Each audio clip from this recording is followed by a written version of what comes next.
Perkenalkan, nama saya Pukan Banturuan, NPM A1D020023. Hari ini kita akan melakukan percobaan fisika yang berjudul momentum. Adapun tujuan daripada praktikum ini, yang pertama itu diharapkan mahasiswa mampu melakukan percobaan momentum. Yang kedua itu memahami hukum kekentalan momentum dan juga tumbukan. Yang ketiga adalah mampu menentukan koefisien restitusi suatu benda dan juga lantai. Pertama, ada 3 jenis bola. Yang kedua, ada penggaris yang minimal 100 cm. Dan yang ketiga itu ada stopwatch.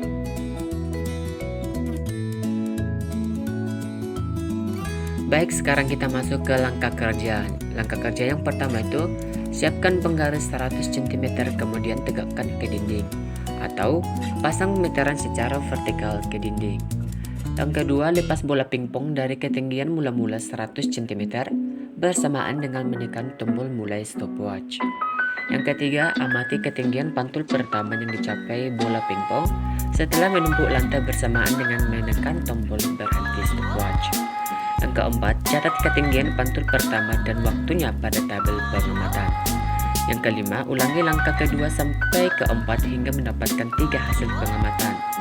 Keenam, lakukan percobaan di atas dengan ketinggian mula-mula 50 cm. Catat hasilnya pada tabel pengamatan. Ketujuh, lanjutkan percobaan dengan menggunakan bola lain dan lengkapi tabel pengamatan. Langsung saja kita melakukan percobaan pertama dengan menggunakan bola pingpong dengan tinggi 100 cm.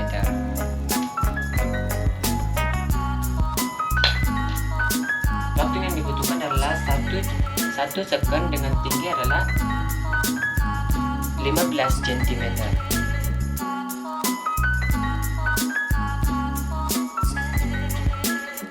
Selanjutnya, setelah kita selesai melakukan percobaan pertama, selanjutnya kita melakukan percobaan kedua dengan bola yang sama dengan tinggi 50 cm.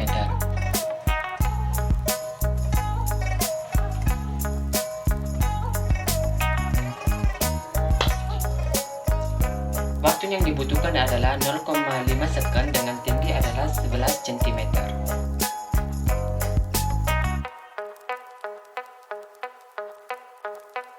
Baik, setelah selesai melakukan percobaan kedua yaitu dengan menggunakan bola pingpong, selanjutnya kita melakukan percobaan dengan bola kayu dengan tinggi 100 cm.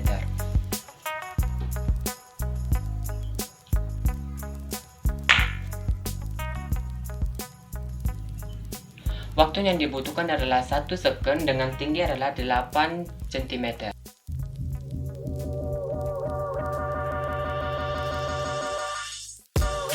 Setelah melakukan percobaan ketiga, selanjutnya kita melakukan percobaan keempat dengan bola kayu dengan tinggi adalah 50 cm.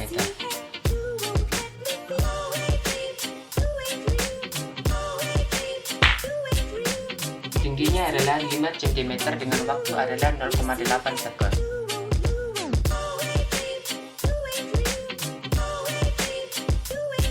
Selanjutnya kita melakukan percobaan kelima dengan menggunakan kelereng dengan tinggi adalah 100 cm.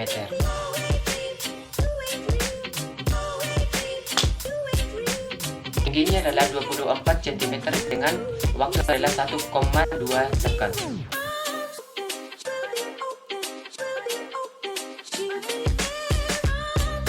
Lakukan percobaan ke-6 atau yang terakhir dengan menggunakan kelereng dengan tinggi adalah 50 cm.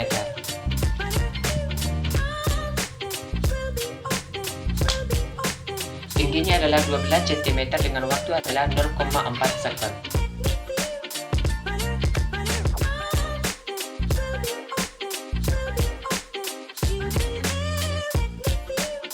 Baik, selanjutnya kita masuk ke bagian materi. Bagian materi pertama untuk kita pelajari hari ini adalah tentang tumbukan. Nah, tumbukan itu terdiri dari 3. Yang pertama itu tumbukan lenting sempurna, tumbukan lenting sebagian, dan tumbukan tidak lenting sempurna. Nah, Saya akan menjelaskan satu-satu di sini. Tumbukan lenting sempurna maksudnya itu tumbukan yang energi kinetiknya kekal, di mana pada tumbukan lenting sempurna ini energi kinetik total antara dua benda sebelum dan setelah tumbukan adalah sama. Dengan kata lain, pada tumbukan lenting sempurna akan berlaku hukum kekekalan momentum dan hukum kekekalan energi. Yang kedua itu adalah tumbukan lenting sebagian. Maksudnya itu adalah tumbukan antara dua benda yang jumlah benda kinetiknya sesudah terjadi tumbukan lebih kecil dibandingkan dengan jumlah energi kinetiknya sebelum terjadi tumbukan. Pada tumbukan ini, sebagian energi kinetik diubah menjadi bentuk energi lain, sehingga energi kinetik setelah tumbukan lebih kecil daripada setelah tumbukan. Contohnya itu adalah pada benda yang jatuh bebas dan mengalami pemantulan. Maksudnya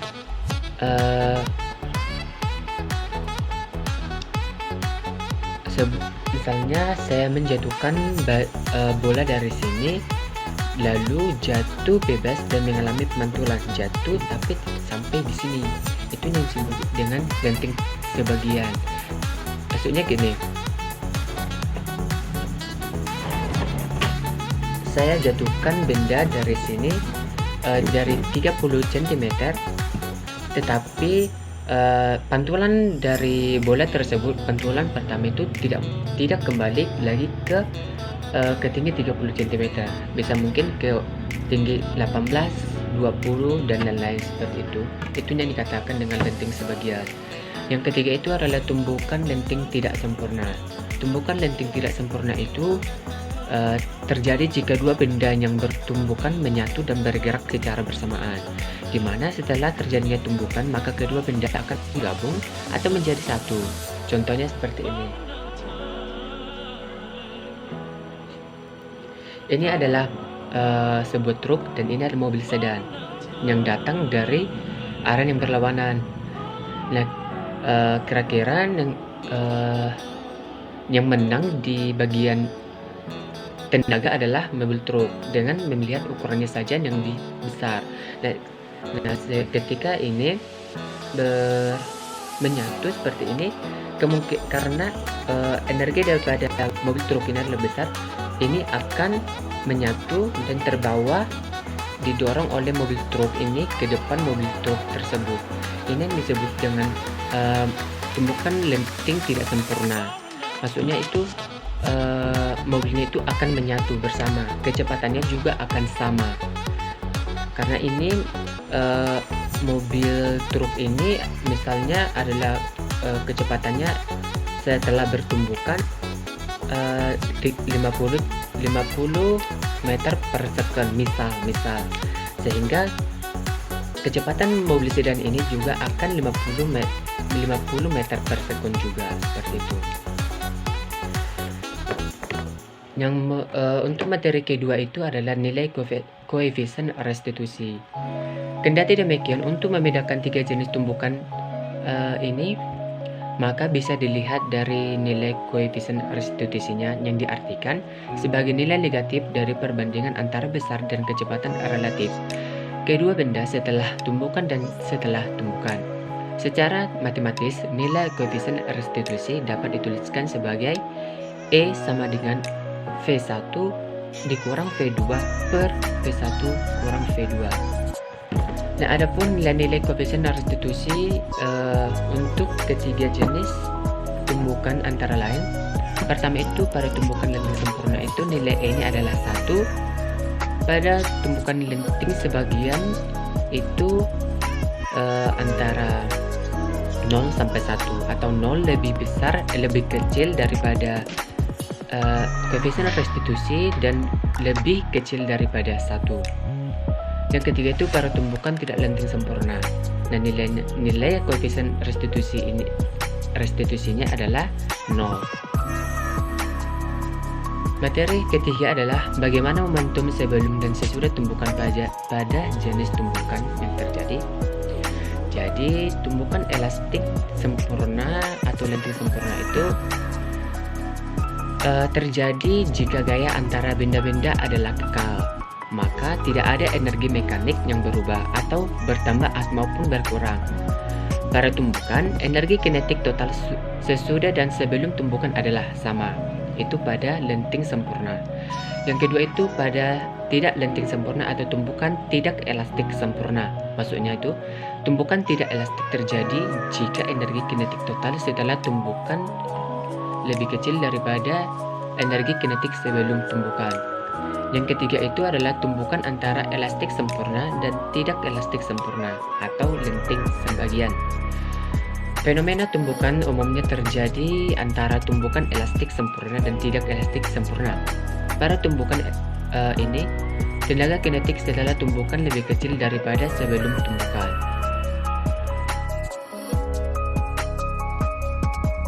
Selanjutnya kita masuk ke bagian perhitungan tentang perhitungan kecepatan restitusi. Rumus yang kita gunakan untuk mencari nilai restitusi adalah akar dari H1 per H. Nah, cara untuk mencari nilai restitusi dari semua percobaan tadi semuanya sama. Jadi saya hanya akan menjelaskan satu. Jadi seperti rumusnya tadi, E sama dengan akar dari H1 per H dengan nilai akar dari 15 per 100 sama dengan 0,4. Nilai dari keseluruhan percobaan ini adalah untuk tabel 61, nilai pertama atau nilai restitusi pertama itu 0,4, kedua 0,4, ketiga 0,4.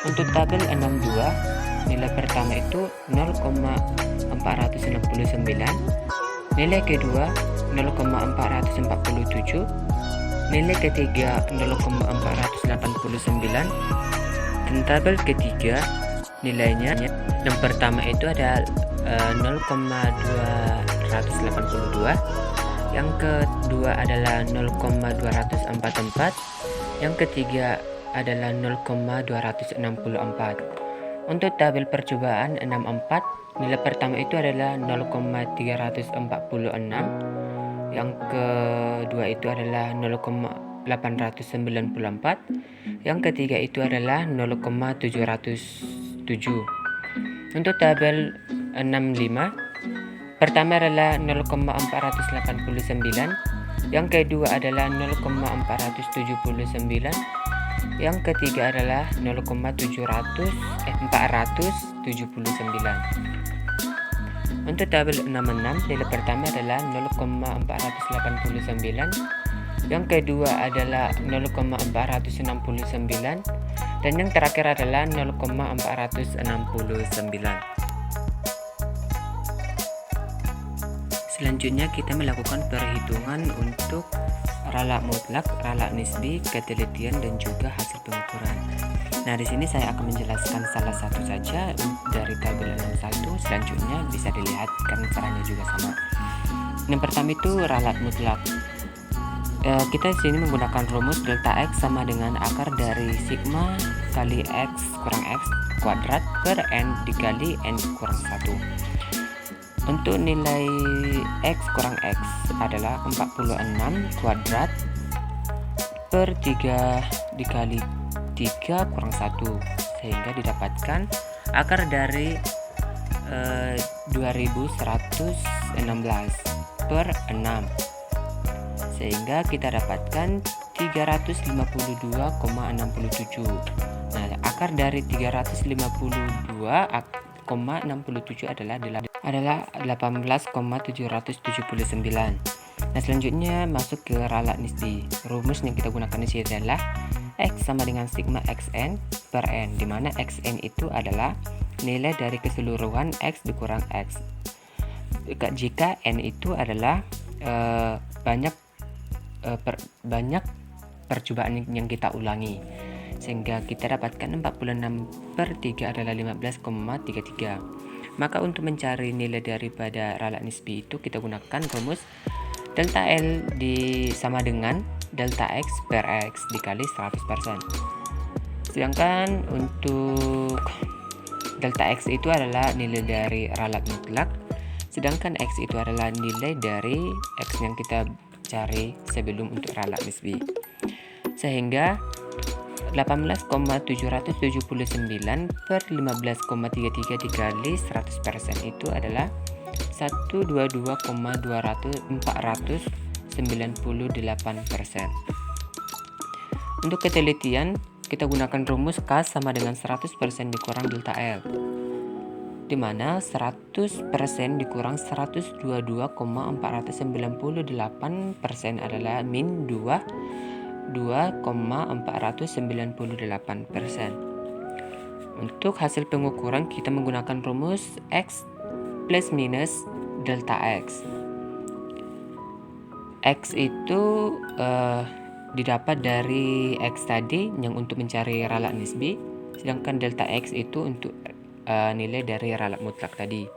Sehingga kita dapatkan yang pertama kita jumlahkan dulu, 15,33 ditambah 18,779 sama dengan 34,109.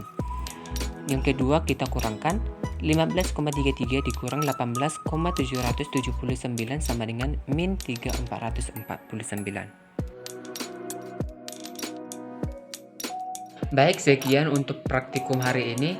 Mohon maaf jika ada kesalahan atas materi yang saya sampaikan ataupun saat melakukan praktikum.